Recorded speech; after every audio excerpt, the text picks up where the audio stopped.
आज देश में एक बहस जोरों पर है। मस्जिदों में लाउड स्पीकर से अजान की जगह मोबाइल ऐप से अजान दी जाएगी। कुछ लोग इसे शांति के लिए जरूरी बता रहे हैं, तो कुछ इसे धार्मिक स्वतंत्रता पर चोट। नमस्कार, आप देख रहे हैं न्यूज़ वन नॉर्थ ईस्ट और मैं हूँ रेचल सिन्हा। भारत में धार्मिक स्थलों पर लाउड स्पीकर इस्तेमाल करना दशकों से आम रहा है। मंदिरों में आरती, मस्जिदों में अजान, गुरुद्वारों में कीर्तन।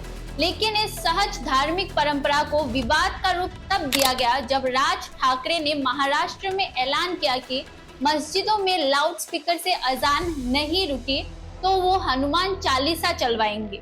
ये महज एक धार्मिक बयान नहीं था, ये सियासत का ट्रिगर था। इसके बाद देश भर में अजान और लाउड स्पीकर पर बहस छिड़ गए। जैसे ही चुनाव नजदीक आते हैं, धर्म को राजनीति का हथियार बना लिया जाता है और इस बार लाउड स्पीकर उस बहाने का नाम था। सबसे पहले उत्तर प्रदेश सरकार ने अप्रैल 2022 में कड़ा एक्शन लिया। योगी आदित्यनारायण सरकार ने साउंड पोल्यूशन नियंत्रण का हवाला देते हुए 45,000 से ज्यादा धार्मिक स्थलों में लाउड स्पीकर उतरवा दिए, जिनमें अधिकांश मस्जिद थे। इसके बाद महाराष्ट्र, मध्य प्रदेश, गुजरात, कर्नाटक और उत्तराखंड ने भी समय सीमा तय कर दी। सुबह 6 बजे से रात 10 बजे तक ये लाउड स्पीकर बजाया जा सकता है। कानून की बात कहकर तथाकथित समानता दिखाई गई, लेकिन जमीनी हकीकत ये रही कि ज्यादातर कार्रवाई मुस्लिम समुदाय पर केंद्रित थी। मंदिरों में लाउड स्पीकर जारी रहे, लेकिन मस्जिदें निगरानी में आई। जब मस्जिदों के लाउड स्पीकर हटाने का निर्देश मिला तो समुदाय के लोगों ने एक नया तरीका खोजा। अजान अब मोबाइल ऐप से सुनाने का प्रस्ताव आया। कई इस्लामिक संस्थानों और इमामों ने अजान टाइमर ऐप्स और प्री रिकॉर्डेड अजान अलर्ट्स की सिफारिश की। कहा गया कि इससे ना तो कानून टूटेगा, ना विवाद होगा। लोग अपने फोन में ही अजान सुन सकते हैं।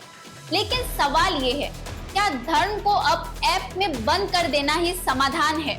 क्या ये धार्मिक स्वतंत्रता की हत्या नहीं, जिसे हमारा संविधान खुद गारंटी देता है?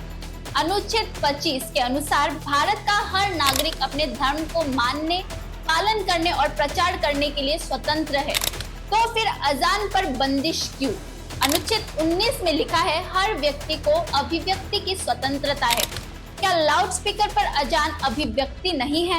अनुच्छेद 14 में सभी नागरिक कानून की नजर में बराबर है। तो फिर एक धर्म को बार बार क्यों निशाना बनाया जा रहा है? जब आप एक धर्म विशेष की धार्मिक आवाज को रोकते हैं और दूसरे धर्म की गतिविधियों को अनदेखा करते हैं, तो आप संविधान को चुनावी मंच बना देते हैं। जब देश में महंगाई चरम पर है, जब युवाओं को नौकरी नहीं मिल रही, जब शिक्षा और स्वास्थ्य ढांचे ढह रहे हैं, तब अजान को मुद्दा बनाना सियासत का खेल नहीं तो और क्या है? हर चुनाव से पहले वही स्क्रिप्ट, धर्म पर खतरा, हमारी आस्था बनाम उनकी आस्था, मंदिर और मस्जिद की खींचतान, लाउड स्पीकर, चालीसा, हिजाब, बीफ और बेरोजगारी गायब।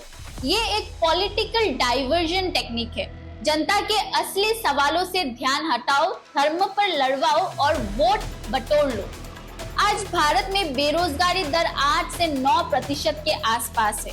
20 करोड़ से ज्यादा युवा तो बेरोजगार है या अंडर एम्प्लॉयड। लेकिन संसद में सवाल नहीं उठता कि सरकारी भर्तियां क्यों अटकी है। आरआरबी, एसएससी, नेट, जेआरएफ जैसी परीक्षाएं क्यों लटकती रहती है? शिक्षित युवा क्यों डिलीवरी बॉय बन रहा है? क्योंकि अगर अजान, मंदिर, हनुमान, नमाज जैसे मुद्दे चलेंगे तो कोई भी नौकरी, किसान, महंगाई की बात नहीं करेगा। भारत एक धर्म निरपेक्ष गणराज्य है। इसका मतलब है राज्य का कोई धर्म नहीं होता। कोई भी नागरिक किसी भी धर्म को मान सकता है बिना डर, दबाव और भेदभाव के। लेकिन आज का सच ये है कि गणतंत्र इक्वल वोट बैंक प्लस धर्म राजनीति, धर्म निरपेक्षता इक्वल चुनावी भाषण में खोखली लाइन। धर्म रहे, संविधान बचे, लेकिन सियासत धर्म को हथियार ना बनाए, क्योंकि जब तक जनता नहीं पूछेगी, सरकार जवाब नहीं देगी। Bureau report, news one north east, Guwahati.